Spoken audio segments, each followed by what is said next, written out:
வணக்கம். ஆகாஷ்வாணி புதுச்சேரி. மாநில செய்திகள் வாசிப்பவர் நாராயணசாமி.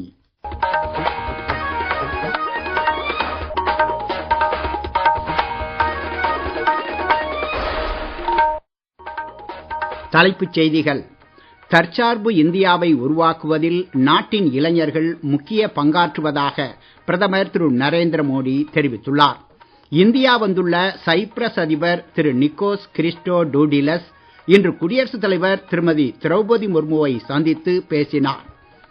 ரிசர்வ் வங்கி உபரி வருவாய் தொகையாக 2.86 லட்சம் கோடி ரூபாயை மத்திய அரசுக்கு வழங்க உள்ளது. புதுச்சேரியில் 76வது ஜூனியர் தேசிய கூடைப்பந்து சாம்பியன்ஷிப் போட்டியை முதலமைச்சர் திரு ரங்கசாமி, தமிழக அமைச்சர் திரு ஆதவ் அர்ஜுனா ஆகியோர் தொடக்கி வைத்தனர். இனி விரிவான செய்திகள். தற்சார்பு இந்தியாவை உருவாக்குவதில் நாட்டின் இளைஞர்கள் முக்கிய பங்காற்றுவதாக பிரதமர் திரு நரேந்திர மோடி தெரிவித்துள்ளார். நாடு முழுவதும் இன்று 19வது வேலைவாய்ப்பு முகாமை துவக்கி வைத்து காணொளி காட்சி மூலம் உரையாற்றிய அவர் இவ்வாறு தெரிவித்தார். நிகழ்ச்சியில் அவர் 51,000 பேருக்கு பணி நியமன ஆணைகளை வழங்கினார். மத்திய அரசு சார்பில் நடத்தப்படும் இந்த வேலைவாய்ப்பு முகாமில் ரயில்வே, வங்கித்துறை, பாதுகாப்புத்துறை, சுகாதாரத்துறை, கல்வித்துறை உள்ளிட்ட பல்வேறு துறைகளில் இளைஞர்களுக்கு பணி நியமன ஆணைகளை அவர் வழங்கினார். இதன் மூலம் இளைஞர்களுக்கு அதிகாரம் அளிப்பதில் மத்திய அரசு அளித்து வரும் முன்னுரிமையை எடுத்துக் கூறுவதாக அவர் தெரிவித்தார். 2047ஆம் ஆண்டிற்குள் இந்தியாவை வளர்ந்த நாடாக மாற்றுவதற்கான உறுதிப்பாட்டுடன் ஒவ்வொரு இந்தியரும் செயல்பட்டு வருவதாகவும், அதனை அடைய நாடு பல துறைகளில் முதலீடு செய்து வருவதாகவும் பிரதமர் தெரிவித்தார். புதிதாக தேர்ந்தெடுக்கப்பட்ட பணியாளர்கள் IGOD கர்மயோகி இணையதளத்தை அதிகம் பயன்படுத்திக் கொள்ளுமாறு பிரதமர் கேட்டுக் கொண்டார். இது அவர்களின் பொறுப்புகளை எளிதாக புரிந்து கொள்ள உதவும் என்றும் அவர் தெரிவித்தார். புதிதாக தேர்ந்தெடுக்கப்பட்டவர்கள் நாட்டின் முன்னேற்றத்தில் பங்களிப்பார்கள் என்றும், வளர்ந்த இந்தியாவின் தொலைநோக்கு பார்வையை நனவாக்குவதற்கு அவர்களின் தேவை அதிகம் இருப்பதாக தெரிவித்தார்.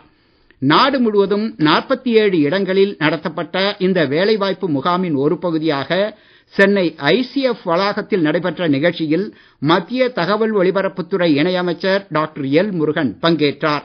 மேலும் ஒரே ஆண்டில் 12 லட்சம் பேருக்கு பிரதமர் திரு நரேந்திர மோடி வேலை வாய்ப்பை வழங்கி இருப்பதாக அவர் தெரிவித்தார்.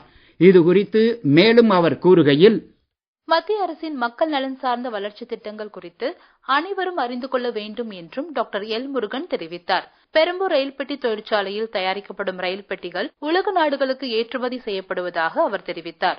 வந்தே பாரத் ரயில் பெட்டிகள் உற்பத்தி செய்யப்படுவதற்கு பாராட்டு தெரிவித்த அவர், மும்பை, அகமதாபாத், சென்னை, பெங்களூர் மற்றும் ஹைதராபாத் வழித்தடங்களில் புல்லட் ரயில் சேவைகள் விரைவில் தொடங்கப்படும் என அவர் தெரிவித்தார். பிரதமர் திரு நரேந்திர மோடியின் தலைமையின் கீழ் உள்கட்டமைப்பு, மின்னணுமயம், வர்த்தகம், வேலைவாய்ப்பு போன்றவை விரைவாக வளர்ச்சி அடைந்து வருவதாக அவர் தெரிவித்தார். பிரதம மந்திரி கிசான் திட்டத்தின் கீழ் 11 கோடி விவசாயிகள் பயனடைந்து வருவதாக டாக்டர் எல் முருகன் தெரிவித்தார். இந்தியா வந்துள்ள சைப்ரஸ் அதிபர் திரு நிக்கோஸ் கிறிஸ்டோடூடிலஸ் இன்று குடியரசுத் தலைவர் மாளிகையில் குடியரசுத் தலைவர் திருமதி திரௌபதி முர்முவை சந்தித்து பேசினார். பின்னர் இருதரப்பு நல்லுறவு குறித்து இருவரும் ஆலோசனை நடத்தினர். நிகழ்ச்சியில் குடியரசு துணைத் தலைவர் திரு CP ராதாகிருஷ்ணன் மற்றும் மூத்த அதிகாரிகள் பங்கேற்றனர். நிகழ்ச்சியில் பேசிய குடியரசுத் தலைவர் திருமதி திரௌபதி முர்மு, செமிகண்டக்டர்கள், விண்வெளி மற்றும் செயற்கை நுண்ணறிவு போன்ற வளர்ந்து வரும் துறைகளில் இந்தியாவிற்கும் சைப்ரஸிற்கும் இடையே ஒத்துழைப்பிற்கு மிகப்பெரிய சாத்தியக்கூறுகள் உள்ளன என்று கூறினார். மேலும் எல்லை தாண்டிய பயங்கரவாதம் மற்றும் பலதரப்பு அமைப்புகளின் சீர்திருத்தம் போன்ற முக்கியமான பிரச்சனைகளில் சைப்ரஸ் வழங்கும் ஆதரவையும் அவர் பாராட்டினார். சைப்ரஸின் இறையாண்மை, ஒற்றுமை மற்றும் பிராந்திய ஒருமைப்பாட்டிற்கு இந்தியாவின் அசைக்க முடியாத ஆதரவை குடியரசுத் தலைவர் மீண்டும் வலியுறுத்தினார். தொடர்ந்து பேசிய சைப்ரஸ் அதிபர், இந்தியா சைப்ரஸ் இடையேயான நல்லுறவு, நட்புறவு பல நூற்றாண்டுகளை கடந்தது என்று குறிப்பிட்டார். நாட்டின் உயரிய விருதுகளான பத்ம விருதுகள் வழங்கும் நிகழ்ச்சி புதுடில்லியில் நாளை மறுதினம் நடைபெற உள்ளது. இந்த ஆண்டிற்கான பத்ம விருதுகள் குடியரசு தினத்தை முன்னிட்டு அறிவிக்கப்பட்டது. அதன்படி 5 பத்ம விபூஷன், 13 பத்ம பூஷன் மற்றும் 113 பத்மஸ்ரீ விருதுகள் அறிவிக்கப்பட்டன. பத்ம விபூஷன் விருது மறைந்த ஹிந்தி நடிகர் தர்மேந்திரா, மறைந்த கேரள முன்னாள் முதலமைச்சர் அச்சுதானந்தன், உயர்நீதிமன்ற முன்னாள் நீதிபதி KT தாமஸ் உள்ளிட்ட 5 பேருக்கு அறிவிக்கப்பட்டது. பத்ம பூஷன் விருது மறைந்த ஜார்க்கண்ட் முன்னாள் முதலமைச்சர் சிபு சோரன், நடிகர் மம்முட்டி, பிரபல டென்னிஸ் வீரர் விஜய் அமிர்தராஜ், தமிழ்நாட்டைச் சேர்ந்த மருத்துவ நிபுணர் KR பழனிசாமி, ஈரோட்டைச் சேர்ந்த சமூக சேவகர் SKM மயிலானந்தன் உள்ளிட்டோருக்கு அறிவிக்கப்பட்டது. இதேபோல் நடிகர் மாதவன், கிரிக்கெட் வீரர் ரோஹித் சர்மா, எழுத்தாளர் சிவசங்கரி, சென்னை IIT இயக்குனர் காமகோடி உள்ளிட்டோருக்கு பத்மஸ்ரீ விருதுகள் அறிவிக்கப்பட்டன. இந்நிலையில் பத்ம விருதுகள் வழங்கும் விழா வருகின்ற 25ஆம் தேதி நடைபெற உள்ளது. குடியரசுத் தலைவர் மாளிகையில் நடைபெறும் இந்நிகழ்ச்சியில் குடியரசுத் தலைவர் திருமதி திரௌபதி முர்மு பங்கேற்று பத்ம விருதுகளை வழங்க உள்ளார். நீங்கள் கேட்டுக்கொண்டிருப்பது மாநில செய்திகள். ஆகாஷ்வாணி செய்திகளை நேயர்கள் உடனுக்குடன் தெரிந்து கொள்ள எமது புதுச்சேரி மண்டல செய்திப் பிரிவின் சமூக ஊடகங்களான @airnews_புதுவை என்ற எக்ஸ் பக்கத்தையும், all India radio news Puducherry என்ற பேஸ்புக் பக்கத்தையும், @RNU புதுச்சேரி என்ற யூடியூப் சேனலையும் அணுகலாம்.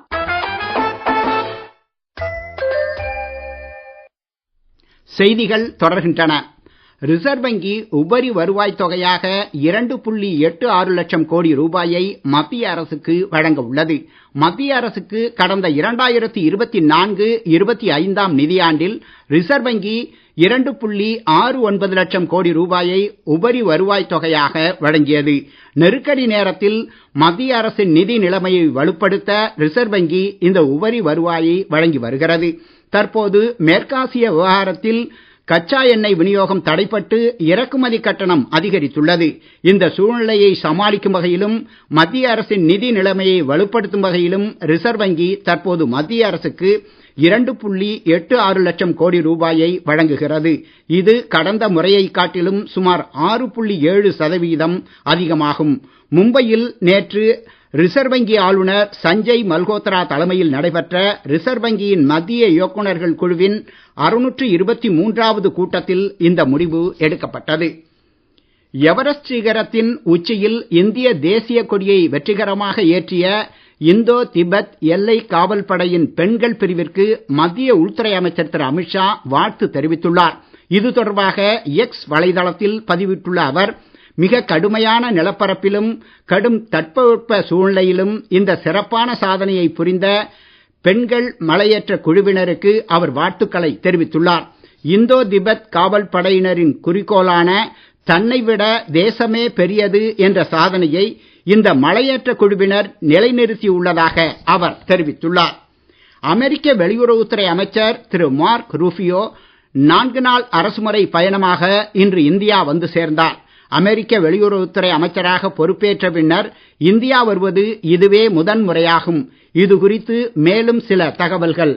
இந்தியா அமெரிக்கா இருதரப்பு உறவுகளை வலுப்படுத்துவதற்கும் வர்த்தகம், பாதுகாப்பு, எரிசக்தி, தொழில்நுட்பம் போன்றவற்றில் ஒத்துழைப்பு குறித்து அவர் பேச்சுவார்த்தை நடத்த உள்ளார்.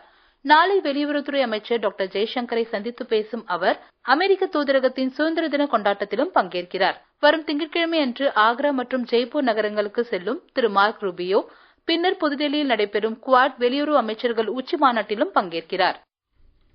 புதுச்சேரியில் 76வது ஜூனியர் தேசிய கூடைப்பந்து சாம்பியன்ஷிப் போட்டியை முதலமைச்சர் திரு ரங்கசாமி, இந்திய கூடைப்பந்து சம்மேளன தலைவரும் தமிழக அமைச்சருமான திரு ஆதவ் அர்ஜுனாவுடன் இணைந்து தொடக்கி வைத்தார்.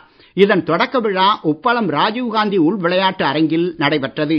நிகழ்ச்சியில் பேசிய முதலமைச்சர் திரு ரங்கசாமி, புதுச்சேரியில் விமான நிலைய விரிவாக்கத்திற்கான நிலம் கையகப்படுத்த தமிழக முதலமைச்சர் உறுதுணையாக இருப்பார் என்று நம்பிக்கை தெரிவித்தார். மேலும் புதுச்சேரியை பொறுத்தவரை கல்வி, விளையாட்டு இரண்டிற்கும் முக்கியத்துவம் கொடுக்கும் சிறிய மாநிலம் என்றும், விளையாட்டு வீரர்களை ஊக்குவிக்க வேண்டும் என்ற எண்ணத்தோடு அவர்களுக்கு உரிய இடஒதுக்கீட்டினை வேலைவாய்ப்பு, உயர்கல்வியில் அளிக்கப்பட்டு வருவதாக அவர் தெரிவித்தார். அதற்கான ஊக்கத்தொகையும் அவர்களுக்கு அளித்து வருவதாகவும் அவர் தெரிவித்தார்.